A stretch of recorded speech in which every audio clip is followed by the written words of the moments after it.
ready for the next generation of talk radio. It's time for politics, pop culture, and proud pro-American conservatism. Strap yourselves in. Grab your coffee. It's time for the Chris Salcedo Show on AM 700 KSEV, the voice of Texas. Well.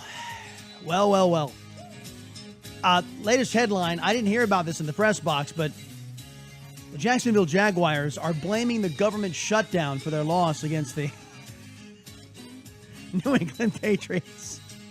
It's, folks, when the anti-American National Football League starts blaming the government shutdown for their woes,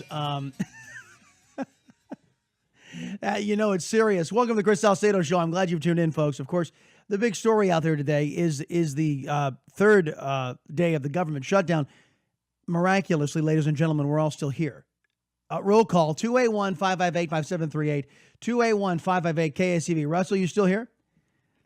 Yeah, I'm still hanging out. Yeah, you're still. Yeah, I'm still here too. And the family survived. And man, without government, my family continued. It was amazing. And it's only a partial government shutdown. What, 17%?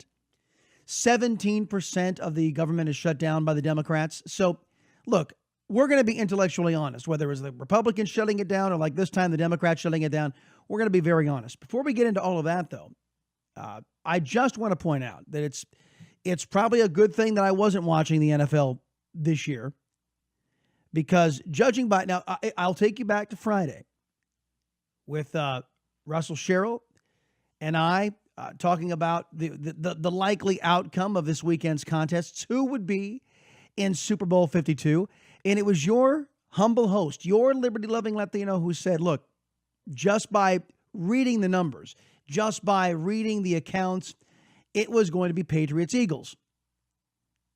And Russell Sherrill, the sports director and program director of this radio station, said, no, wait a minute. You know what?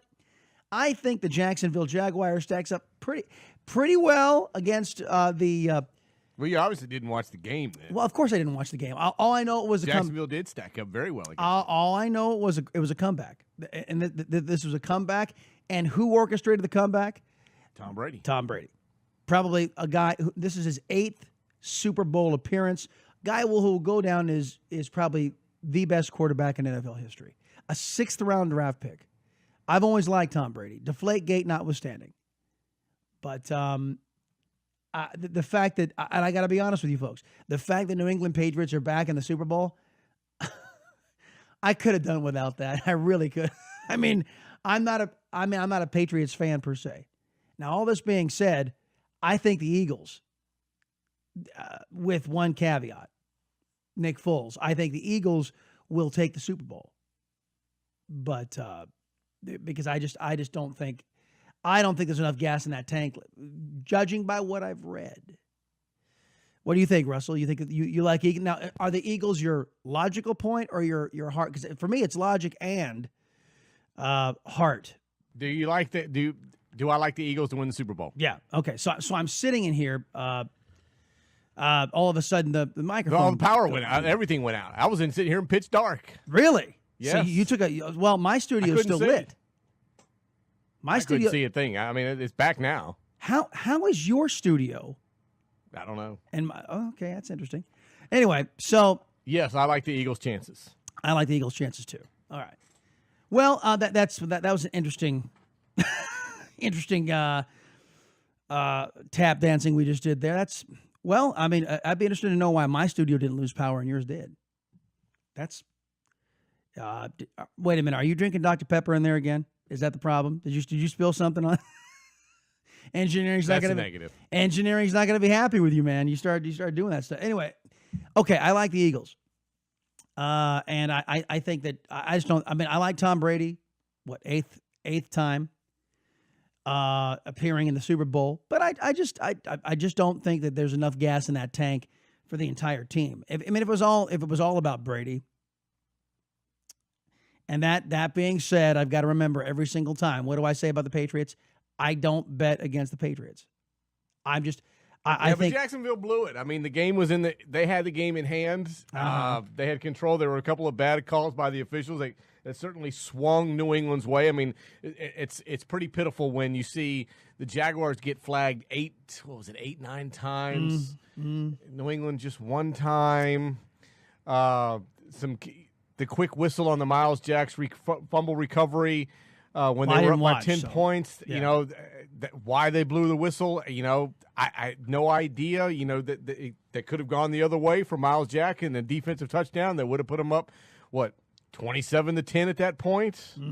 But in the end, you know, they changed their game plan. They didn't stick to what was working for them in the first half, and New England just took it from them. Yeah, well, again, and don't discount Belichick's ability to do what he always does: adjust, halftime adjustments, and Tom Brady never quits. I still think he's going to be the best quarterback to go down in NFL history. A 6th-round draft pick, that will be the case. So yeah, we'll have plenty of time to discuss the Super Bowl, which I will not be watching this year. Which is it's unfortunate. I'm very sad. I tend not to tune in to anti-American leagues, anti-American contests. So we'll see what happens, and maybe next year, if the National Football League addresses their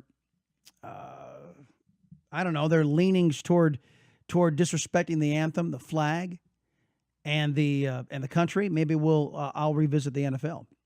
And it's a good thing that I didn't this year, because you know what, judging just by our interaction, Russell Sherrill, I think I would have.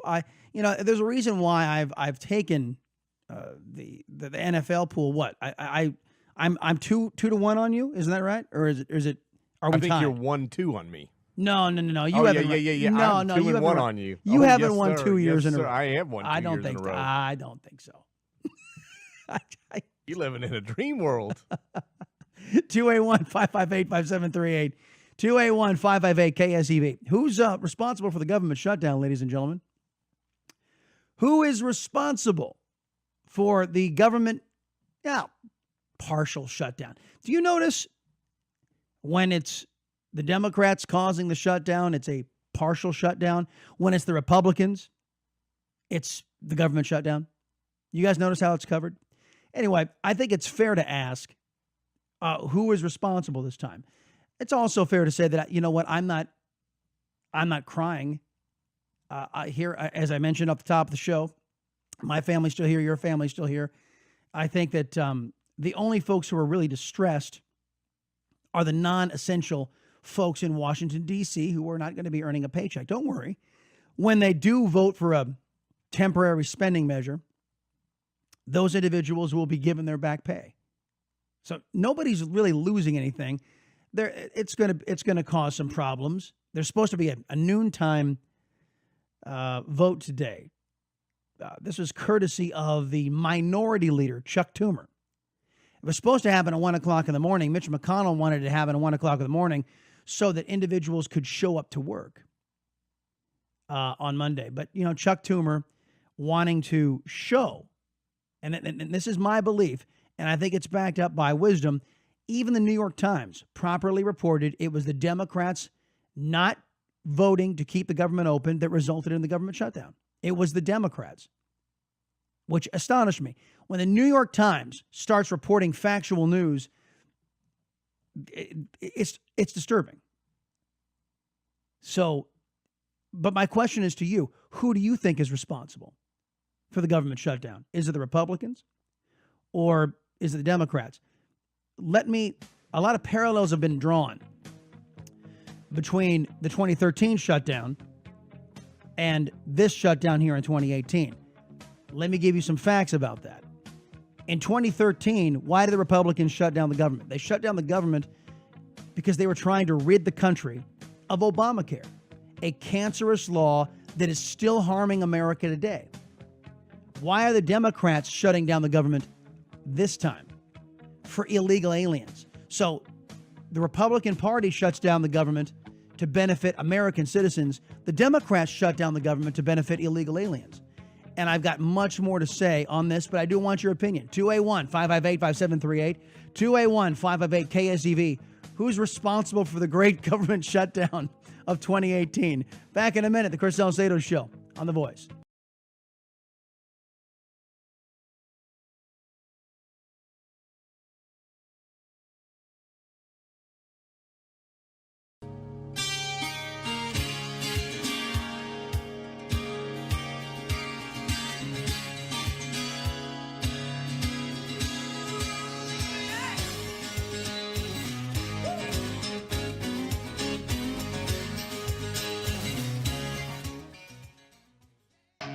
Welcome back, everybody, to the Chris Salcedo Show. Happy Monday.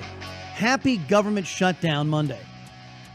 Remember, Chuck Toomer was telling us why this government shutdown was going to happen, because Chuck Toomer had the best interest of illegal aliens at heart. Listen. Do you think that Donald Trump is a racist? Whoa. Look. That was a little hot. That was Stephen Colbert asking the pertinent question, of course, in this whole debate. Is Donald Trump a racist? This is the whole strategy laid out on Colbert's program, ladies and gentlemen. His biased program. This guy is a leftist, is a freak, but and so too is the audience. If you listen to them and what they're applauding Chuck Toomer for, but where they're starting is Donald Trump's a racist.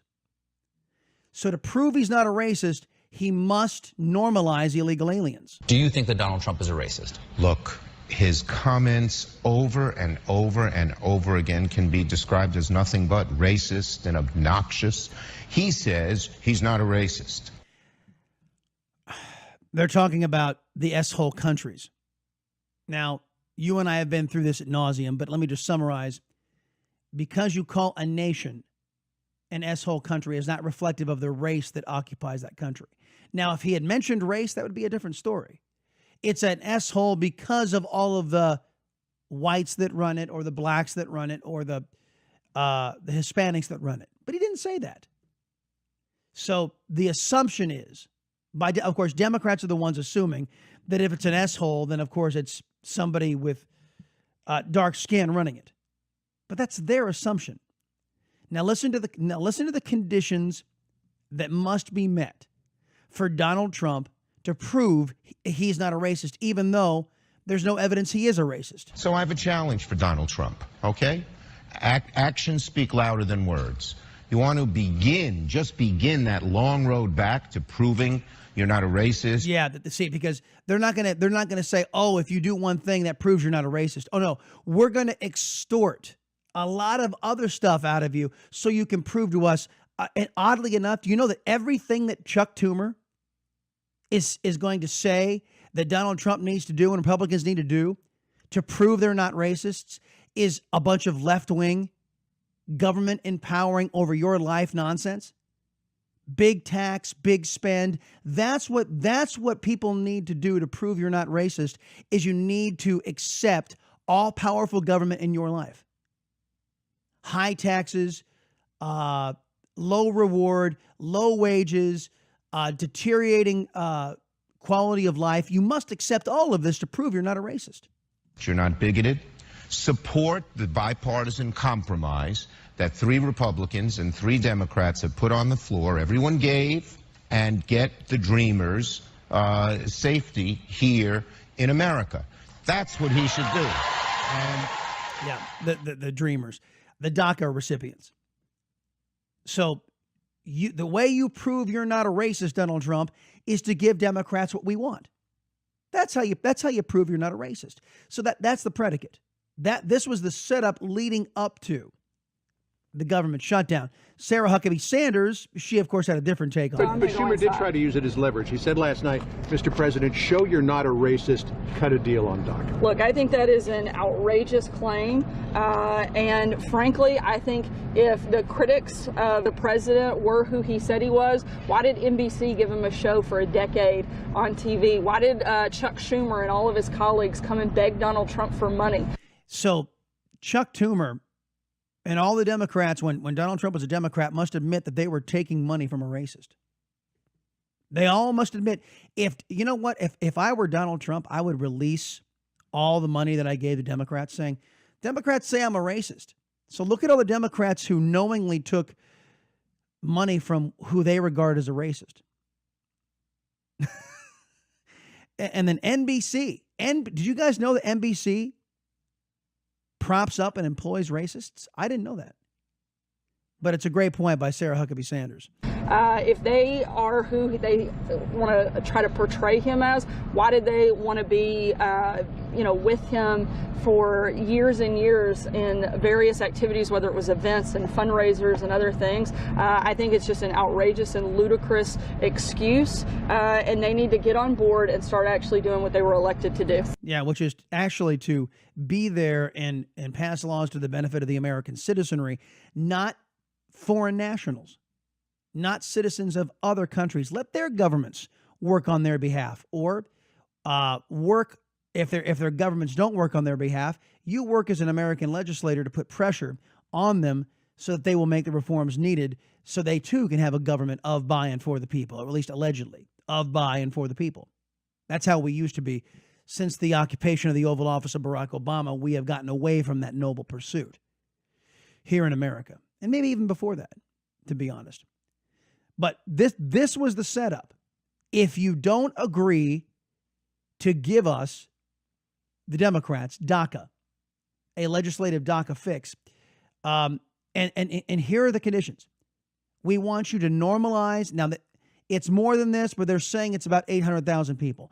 Normalize 800,000 people, give them a pathway to citizenship, and make sure you do absolutely nothing to stop illegal immigration in the future. That's the Democrats' condition. We do not want to do. Now we'll put something on paper that says, "Oh, we will aim toward higher presence at the border and a higher security posture," which is basically what the 2006 Fence Act is, ladies and gentlemen. We have a law already passed that says that we're supposed to be securing that southern border. But guess what? Chuck Toomer and some complicit Republicans don't fund it. You know why? Because they do not want to stop illegal immigration. And the question is why? Why don't the Democrats want to stop illegal immigration? It's numbers. It's numbers. The Democrats know and understand they cannot replace the voters they're losing through either Planned Parenthood or and of course, in the black community, Planned Parenthood in the black community, or they can't replace enough Democrats who are finally waking up and going, "Oh my gosh, you don't care a dang about me. You don't care at all about me. All you care about is your power and lording over me and controlling me and making sure I'm dependent on a government program. You don't care about national security. You don't care about my being able to feed my family and have gainful employment. All you care about is shoveling everything through Washington so you're the gatekeeper. That's all you Democrats care about." And there is a natural waking up effect among the aforementioned black community and others. The Democrats can't keep up with the loss, so they must consistently import clueless folks from downtrodden countries, not just Mexico, Central America, Yemen, China, Pakistan. They're all coming in illegally. And the Democrats meet them at the border saying, "Just vote for us, we'll give you everything. You come from a government that didn't give you anything. Here, we'll give you everything." Of course, it's never true. They never follow through. But they just want illegal aliens to keep them in a majority. And it's all a numbers game. This is why we're having to endure the Democrats, the Schumer shutdown. Coming up next hour, we'll talk to Congressman Jeb Hensarling. How is the Schumer shutdown affecting us here in Texas? It's all coming up. The Chris Salcedo Show on The Voice.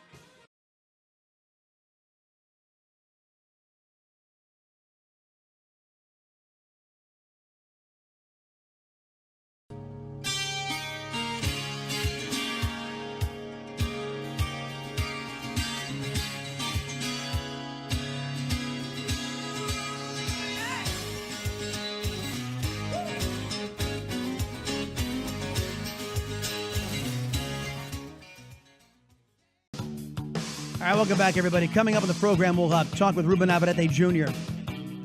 about DACA, the merits of deferred action against childhood arrivals and the fix and all of that. But right now, I want to bring on our guest, Jeb Hensarling, widely recognized as an actual conservative. He's a leader in Congress, outspoken advocate for economic opportunity, individual liberty, and religious freedom, currently serves as chairman of the House Financial Services Committee. Congressman, it's a pleasure to welcome you to the first time to the Chris Salcedo Show. Sir, are you there? Yeah, I am. Okay, glad to have you on board. All right, would you detail for us the impact on Texas of the government shutdown? I have to point this out. It's a partial government shutdown, but it still does have an effect downstream, yes?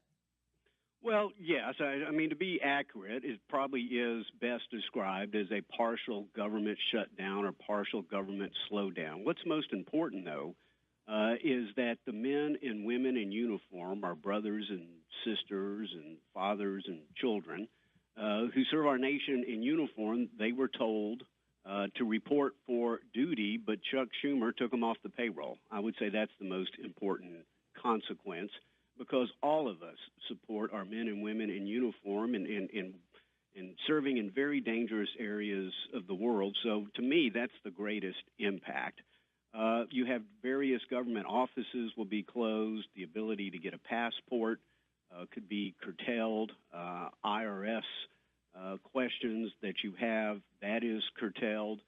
The president's doing the best he can under the law to minimize the consequences of this, frankly, contrary to what Barack Obama did back 5 years ago when he did everything to make it as painful as possible for the American people. But the American people need to know that a majority of the House voted to keep the government open. A majority of the Senate voted to keep the government open. But the reason the government is closed is because it takes a supermajority in the Senate to keep the government open, and Chuck Schumer decided to close it down, and thus we have the Schumer shutdown. Yeah, and you know what? That's the hashtag. I think it's trending right now on Twitter, the Schumer shutdown. You brought up a couple of good points. I don't want to let go by the wayside here. Number one, the contrast between the 2018 shutdown we're going through right now and back in 2013, Barack Obama made sure that he used every bit of power he could to make that government shutdown hurt the American people as much as humanly possible. Whereas Donald Trump is doing everything he can to ease this impasse and to make it so Americans don't notice. I mean, I think I know where you're going to fall on this, but I look at Donald Trump's approach as more meritorious than Barack Obama's. Well, clearly, my memory is very vivid. In 2013, that Barack Obama literally put up barricades around the outdoor, I repeat, outdoor World War II memorial, while honor flights coming up from Dallas and East Texas were bringing our World War II veterans to come visit these sites. And I got to tell you, we were outraged as members of Congress, and we literally went to the barricades and helped remove them so our World War II veterans could get in. I mean, President Obama disrespected them so much. Meanwhile, President Trump kept the Washington Mall open for a protest against him. He made sure that the mall was open so that Americans could practice their First Amendment rights and march. And in this case, many of them marched against him. That's the contrast, Chris.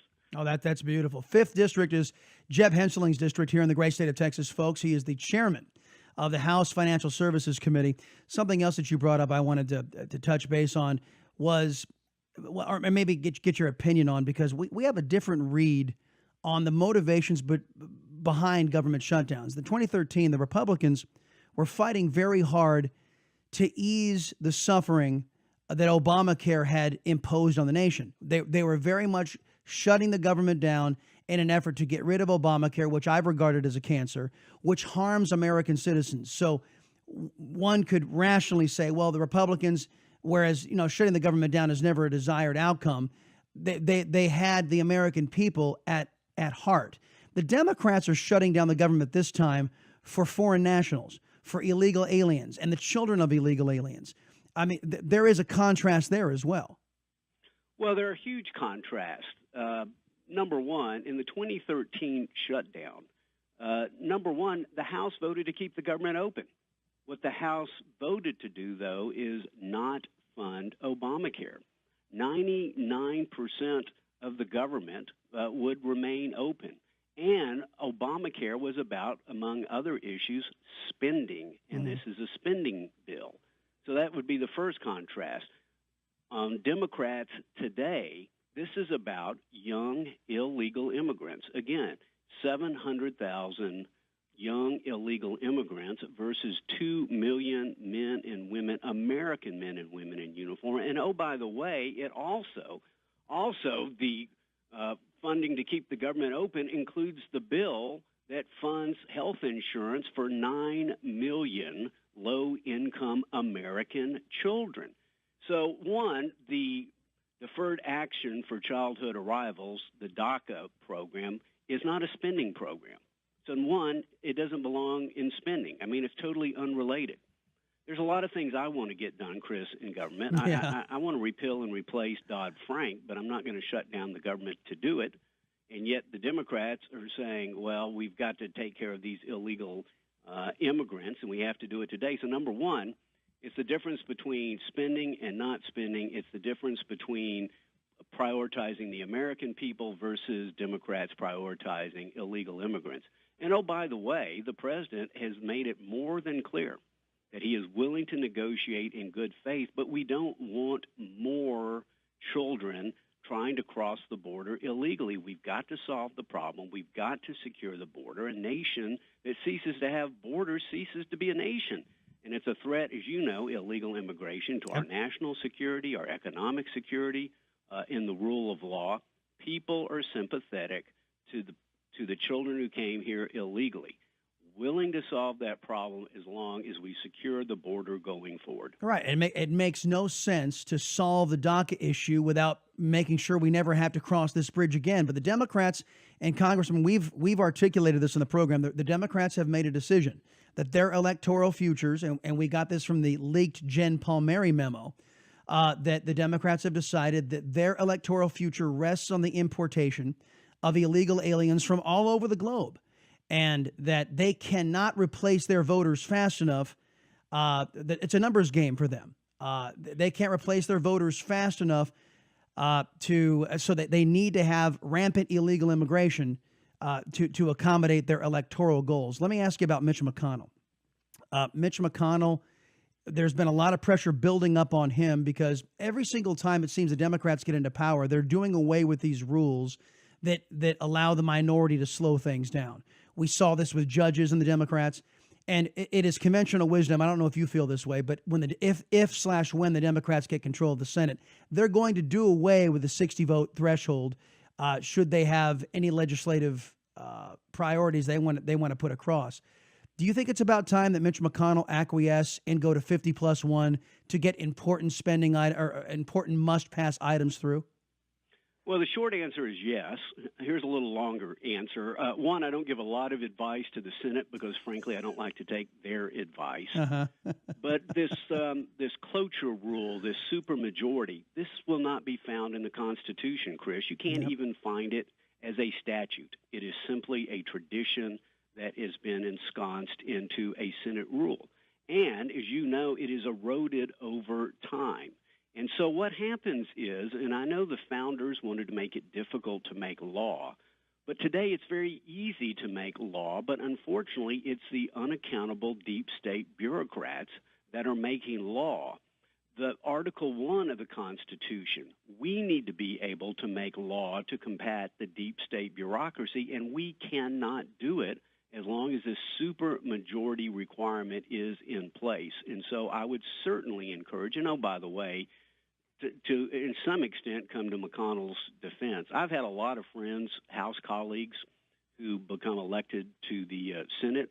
Once they go over to the Senate, they all drink the Kool-Aid. So it's not just McConnell. Even if he wanted to change it, I'm not sure the votes are there today. So they jealously guard their prerogative. And I don't know why they do it. It's an affront to majoritarian government, and it's keeping us from doing what we need to do and really reflect the will of the people as reflected in the last election. I got you. A couple of other things I wanted to ask you, and then before the interview ends here, our time together. Are you hearing any rumblings that there is going to be an end to the government shutdown? Where handicap where we are at this point ahead of this Senate vote coming up, what, about 10 o'clock today Eastern? No, I don't know how to handicap it. When I flew up to Washington this week, I left the tarot cards back in Dallas, so I don't know how to handicap this. Again, only Chuck Schumer knows when we're going to get out of the Schumer shutdown. Democrats shut down the government. Only Democrats can open it up. What's on the table now, as I understand it, is, number one, it would be a 21-day continuing resolution to keep the government open as opposed to a 28-day.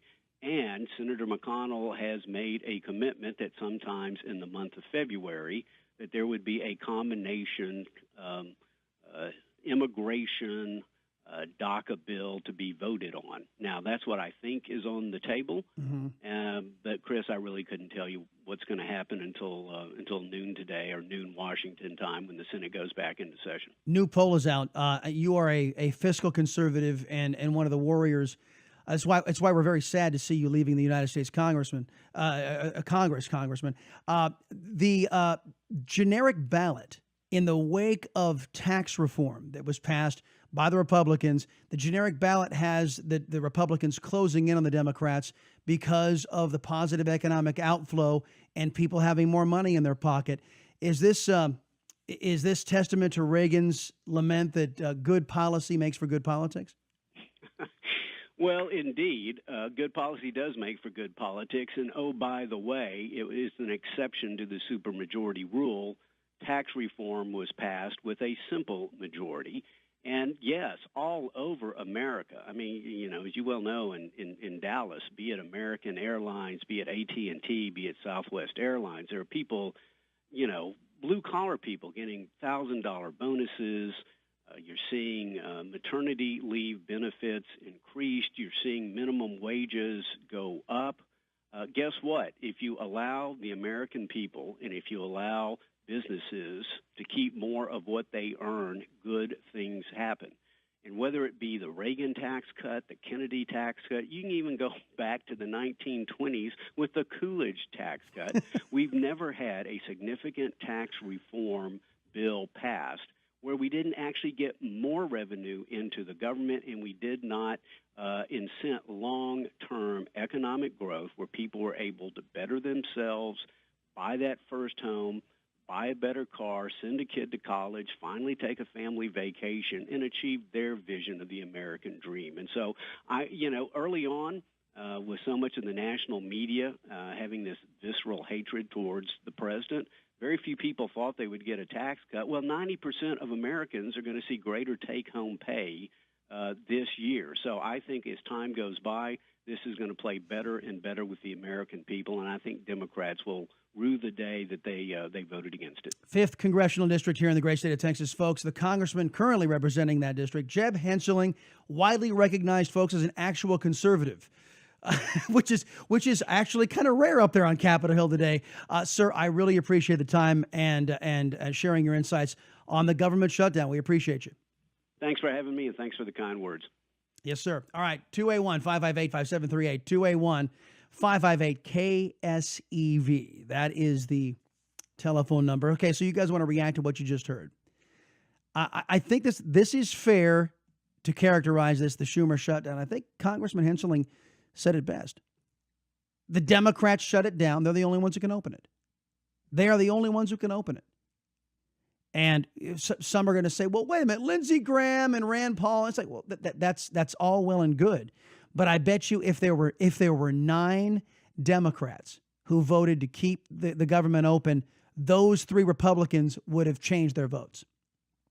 The only reason why they were secure in their votes was because they knew the Democrats were going to deny Donald Trump even a victory on something as simple as keeping the government going.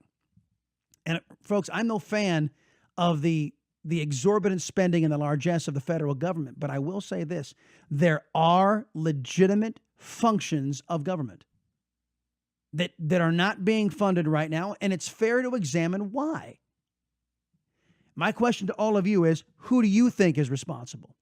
Is it the Schumer shutdown? Now, the polls, look, it depends on what you see.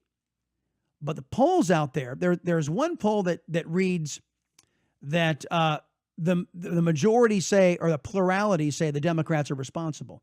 There's another poll out there that says just by a smidge, the Republicans are more responsible. But let me tell you, I think that sentiment Even though the Republicans get slightly a bit more blame, that's better than anything else that we have seen in the past. I think because of Donald Trump and his refusal to surrender to this whole business of, oh, if it's a shutdown, it's automatically the Republicans' fault, actually driving the point home that has many Americans going, hey, wait a minute. The Democrats do have some culpability here, a lot of it. And and I think that the Democrats are starting to get very nervous, and we'll play some sound bites to illustrate that. These people are not confident at all, and they are now, as the Republicans are unabashedly saying, Democrats are standing for illegal aliens against the American people, not funding legitimate functions for you, your taxpayer money, to stand up for illegal aliens because they want to build their electoral future on that. 281-558-5738, 281-558-KSEV. Louis, thank you for waiting. What did you think about what the congressman had to say? Hey, listen to me. Give me a little time over here. I hope the congressman's still listening. What it is, I'm blaming the people who vote for these clowns that they keep putting out there for career purpose. The people who I blame is those voters who are misinformed.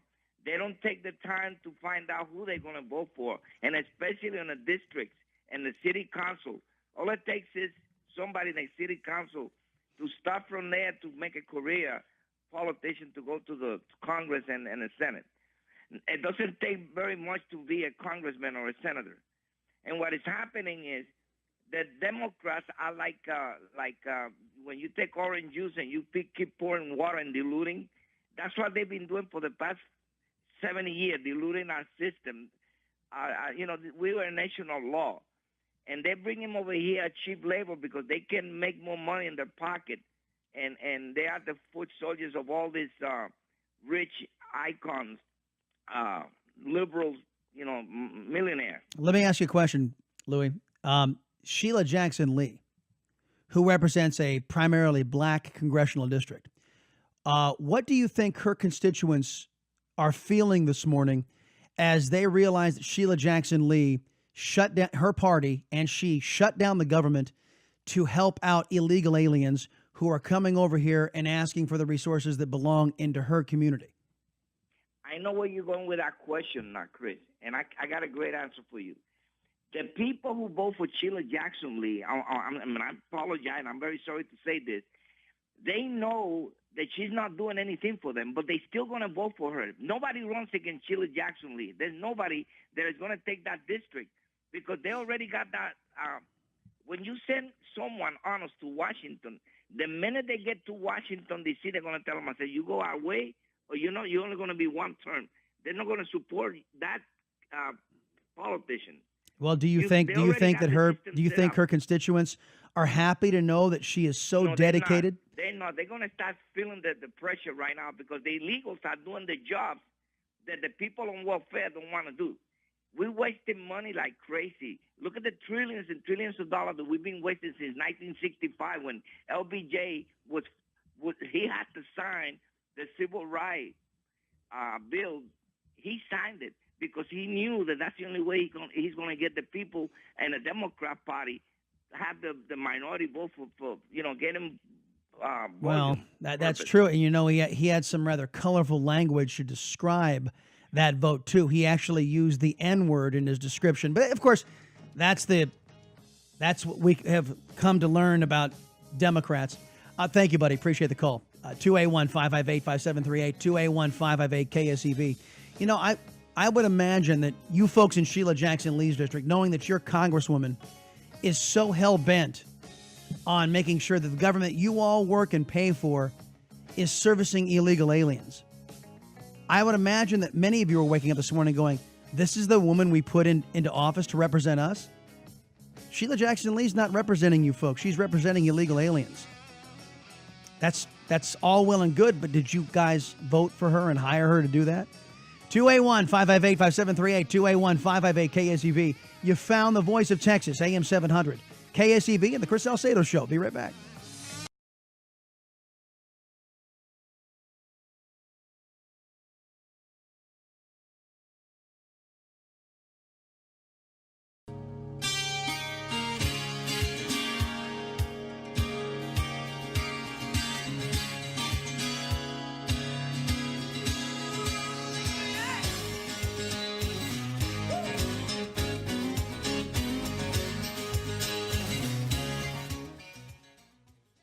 Mark, you're up next here on the Chris Salcedo Show. What's going on?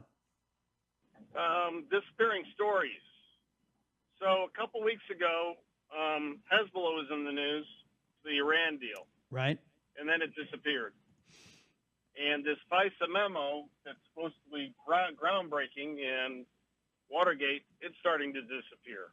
Well, it's not disappearing. It's just being supplanted by nonsense. It's exactly. But that's all we ever get is nonsense. And it's scaring me because some of the stuff that's out there that's explaining what may be in this thing is just downright scary. Well, did you hear the show on Friday by chance? No, I did not. Okay. We spent at least an hour and a half, if not almost the entirety of the show, detailing what he's referring to is a 4-page memo that's circulating around Capitol Hill that every Democrat voted to keep our legislators from seeing. And they don't want to make it public. And what it outlines is something that we all knew, that Barack Obama was a reprobate, that Barack Obama used our intelligence agencies. And this is something that the Salcedo Show has always said, that Barack Obama weaponized the federal government against us, not our enemies, but took programs that we had to safeguard our people from our enemies. Barack Obama turned them against us. And he compromised with his political appointees in the intelligence community. He basically turned the foreign intelligence surveillance apparatus against us, against American citizens. And what Mark is talking about here, how scary that is, Republicans are describing it as KGB-esque. This is what the KGB did to their own people in the Soviet Union, in communist Russia. So, Mark, you're right to keep that top of mind, but we spent a lot of time on this Friday, and we're not going to let it go. This is all going to pass, and there are a lot of Republicans, I have it on good authority, a lot of Republicans who will not allow Barack Obama's administration to get away with this. And we believe something else, Mark, and I want you to take this to the bank. There are elected Democrats who are responsible for either covering it up or primarily responsible for utilizing these tactics. And that's why I believe that every Democrat voted to keep us from seeing it, because they're culpable. From what I've heard,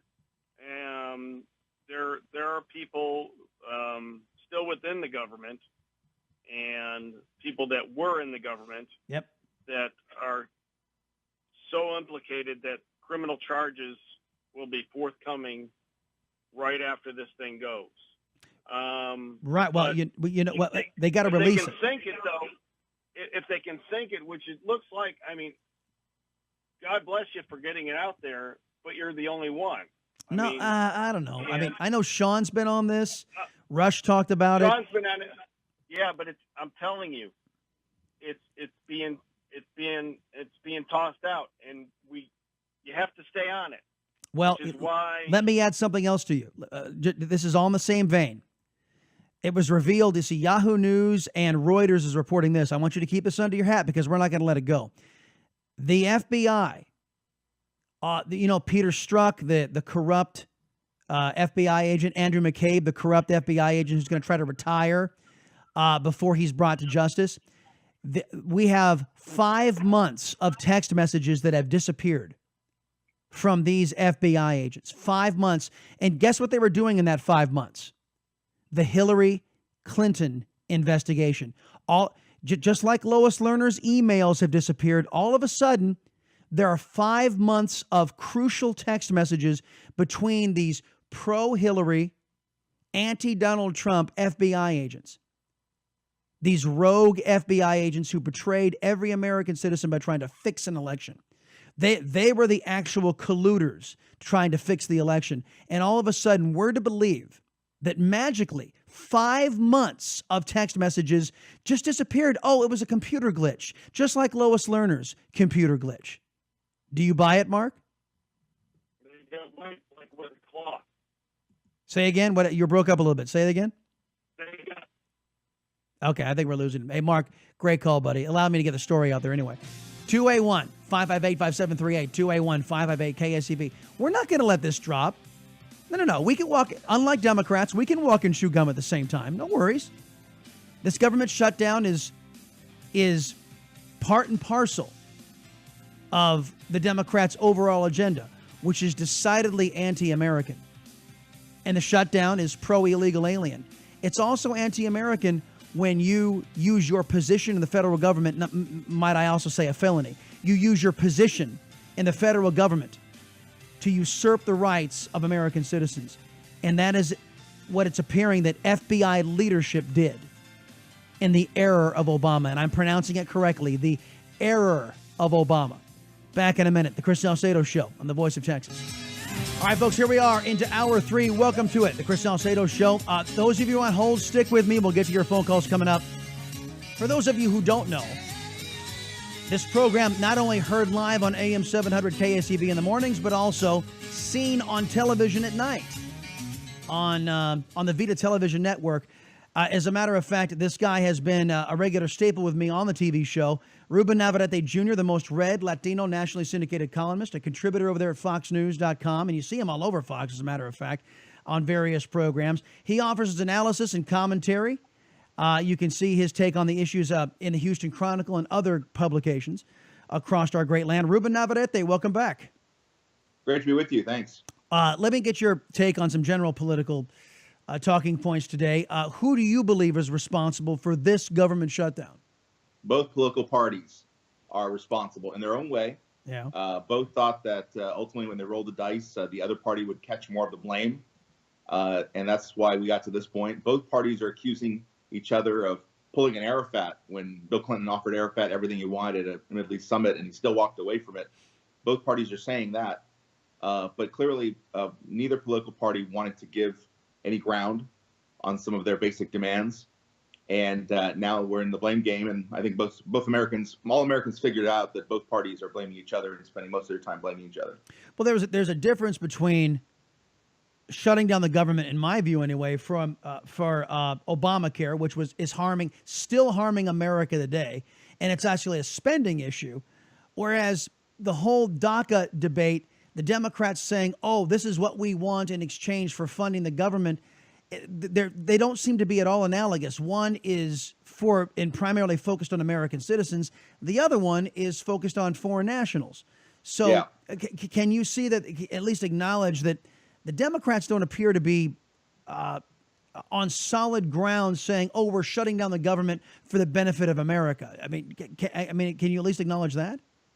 No, because the media is really to be faulted for framing the narrative that this is about a principled position from either party. In order to buy what you said, I have to believe that somehow Democrats really care about DACA, really care about illegal immigrants, and really care about the Dreamers. I reject all of that. I don't think Democrats are shutting down the government because of DACA or the Dreamers, because they don't care about DACA and the Dreamers. Because when they've had the lever of power over the last 16, 17 years, the DREAM Act was first dropped in 2001. They didn't do anything to help the Dreamers. And in fact, Democrats have voted actively to kill the DREAM Act. So in truth, I think the liberal media wants to frame this as sort of a principled stand by the Democrats. Conversely, the right-wing media tries to frame this as a principled stand, holding line on spending or the like with regard to where the Republicans are coming from. But as I said, both political parties got here because they thought it was the other party more. Yeah. Well, let's talk about the merits of DACA. Folks, these are individuals who were brought here so young that they didn't know the difference. They didn't have any say in this. And this is about 800,000. That's a conservative, low ball estimate about how many of these people are actually in the country that we're addressing here. I think that most common sense Americans, Ruben, would address the DACA issue if we could be guaranteed this is going to be the last time we're going to have to go down this road. I mean, why solve a problem if the problem is going to continue and you're going to end up going down this road again? And this is what I believe the Democrat, actually, I'll tell you what I think the Democrats' motivation is in a minute, but about the merits of solving DACA, do you think it's a meritorious goal? I think it's a meritorious goal because we shouldn't have DACA in the first place, because this was clearly something that always should have been done at the legislative end, because then it would have been a permanent solution. Yeah. It's not a constitutional issue to my mind. I think the president did have the power to create DACA, just as President Trump has the power to end DACA. You can't really argue, one has that power and one doesn't. But the main point is that this should always have been dealt with at by Congress, and that ultimately this was a very deceptive move by the Obama administration to get 800,000 people to turn in their personal information, fingerprints, home addresses, and the like to ICE, which really puts the lie to what I hear from conservatives all the time. They call it an amnesty. I mean, that's BS. It's not an amnesty when you turn yourself into the cops. I seem to recall that when draft dodgers went to Canada and Jimmy Carter welcomed them back in an amnesty, it didn't require that they admit fault or go to jail or turn themselves into authorities. This is not an amnesty. So both sides have really played fast and loose with the truth and the facts on immigration and on DACA.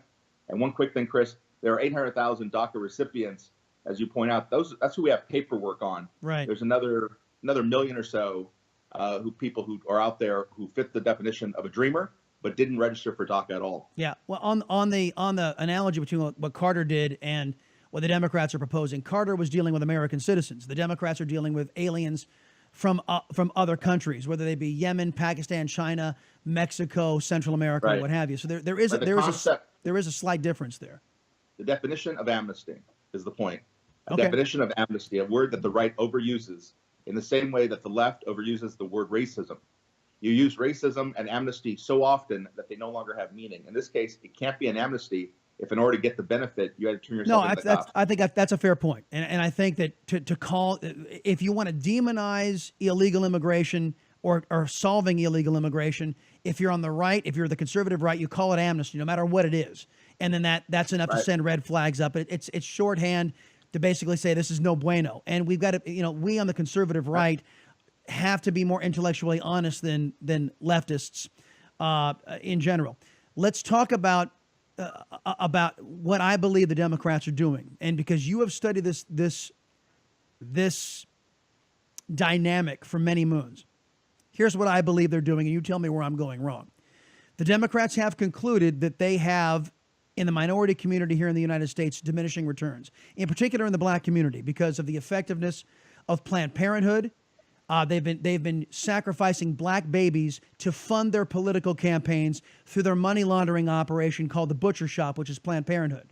So they're seeing that the overall population in the United States of America, the black community, is not keeping up with the replacement rate. So it's a demographic argument. The Democrats also have done the math that if there is a legal immigration process, they can't replace voters fast enough in the Democrat Party. Through a legal process, they can't afford assimilation. They can't afford that Democrats get a contract, or not Democrats, but illegal aliens or legal immigrants get a countering point of view like, hey, have a look at the Republicans are having to say. No assimilation can be permitted. These people must, in the Democrats' mind, must remain dumb, stupid, and ignorant to what Democrats are all about and all their broken promises. So this is the reason why the Democrats are fighting to keep chain migration going. This is why they're committed to keeping the nonsensical lottery going, because the Democrats have done the numbers and they need illegal immigration to continue to import the dependent class. What do you say? I say that's a really familiar conservative talking point that I hear a lot and have heard a lot in the last few weeks and even before that. And where it breaks down is it really, when you think about it, it's an insult to the Republican Party and to conservative thought, because it says that dollars to dollars, donuts to donuts, if you have a comparison of these ideologies and you put these two parties before a naturalized citizen, that they will always choose to vote Democratic. I don't believe that. I believe that people come to this country, in fact, with very conservative ideals, oftentimes fleeing countries that have, and I'll borrow a line that you've used before, these failed left-wing ideals in their home countries. And they are really a jump ball. I think that Ronald Reagan in 1984 got 40% of the Hispanic vote, and George Bush in 2004 got 44% of the Hispanic vote. If you do that, you deliver those kinds of numbers, there's no way your Democratic opponent's ever going to get off their back and be able to win that election. So if Reagan and Bush were sitting here, they'd say, this is a ridiculous argument. If you want to naturalize Latinos, go ahead. Legalize a bunch of them, because I'm going to get the lion's share of those. I think that when I hear this argument that you just put out, it's defeatist on the part of Republicans, and basically says that they admit that they've been acting like jerks on immigration.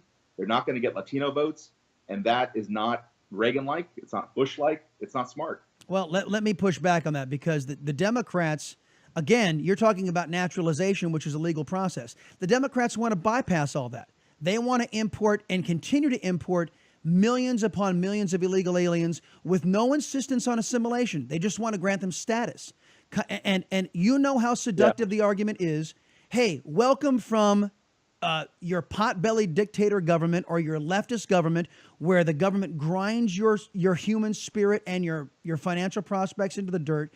Here, we Democrats want to give you everything paid for by somebody else. You know how seductive that argument is, and it's very hard to talk to these populations and say, hey, here we are, the conservative, allegedly the conservative Republicans who want to give you a shot to achieve here in the United States of America. Again, where you're coming from, Yemen, Pakistan, China, the Middle Eastern countries, and yes, Mexico and Central America. The Democrats know that the Santa Claus argument is a lot more persuasive. I disagree. I think that depends on who's making the argument. If you send forth as representative to make your argument people like David Perdue and Tom Cotton, people who don't really understand the immigration issue to begin with, who come from agriculture states like Arkansas and Georgia, then you're not going to win the argument. But why don't you send in people like, Jeb Bush and Jack Kemp, the former Jack Kemp, late Jack Kemp, people like that, Ronald Reagan, we talked about that. I heard this argument from Arnold Schwarzenegger. Arnold Schwarzenegger, who's a Republican and an immigrant, said that when he came to this country, he would turn on the television and he'd see the parties, and he said, the Democrats remind me of what broke Austria. I'm not going to go that way. I'm going to go Republican. Marco Rubio. I once heard a debate between Marco Rubio and Rush Limbaugh on this very question that we're talking about here. And I got cheered for Marco because Marco said, you're giving up too easy. You're giving up too easy. If you think, Rush, that somehow we don't have a shot at these voters, well, keep acting this way on immigration. We won't have a shot on these voters. I think that. And by the way, don't you think, Chris? Don't you think the voters have figured out? I certainly know that they have. A lot of immigrants have figured out Democrats are not their friends. That's why you see Dreamers out there. Dreamers out there.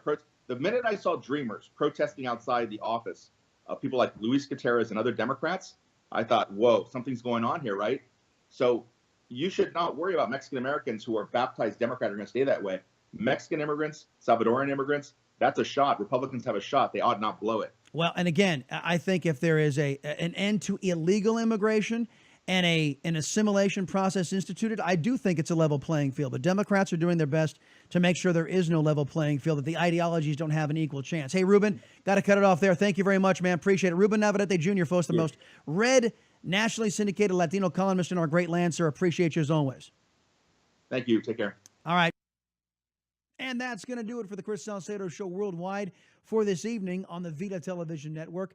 Weigh in anytime on the program on Twitter at Chris Salcedo TX, and you can leave voicemail or email at chrissalcedo.com.